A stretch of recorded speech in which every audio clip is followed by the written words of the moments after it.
جنگل کے جانور۔ ایک دفعہ ایک جنگل میں بہت سے جانور ہنسی خوشی رہتے تھے اور وہ ایک دوسرے کا پورا خیال رکھتے تھے، گویا جنگل میں منگل تھا۔ شیر بھی بلا وجہ کسی جانور کو نہ مارتا تھا، اگر بھوک لگی ہوتی تو گھاس کھا لیتا۔ جنگل کے جانور ہنسی خوشی زندگی بسر کر رہے تھے کہ اچانک ایک دن لومڑی آ گئی۔ بچوں، آپ لوگ جانتے ہی ہیں لومڑی کتنی چالاک ہوتی ہے۔ جانوروں نے اس سے پوچھا کہ تم یہاں کیوں آئی ہو؟ وہ جھوٹ موٹ کے آنسو بہانے لگی اور بولی، میں جس جنگل میں رہتی تھی وہاں میری کوئی عزت نہیں کرتا، لہٰذا میں مجبور ہو کر یہاں آئی ہوں۔ شیر نے کہا، بھائی تم سب لوگ جانتے ہی ہو کہ لومڑی کتنی چالاک ہوتی ہے، لہٰذا میں اس کو یہاں رکھنے کو تیار نہیں، باقی تم سب کی مرضی۔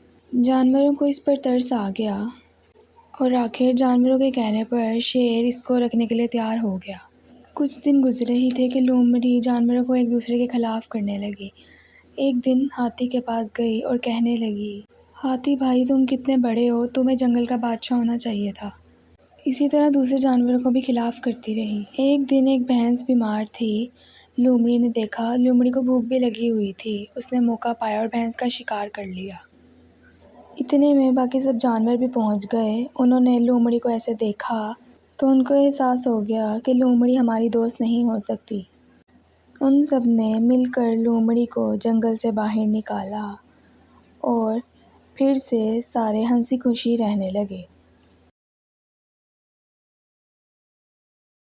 کہ ہمیں کبھی بھی کسی کی باتوں میں نہیں آنا چاہیے، کیونکہ یہ ہمیں خطرے میں ڈال سکتی ہیں۔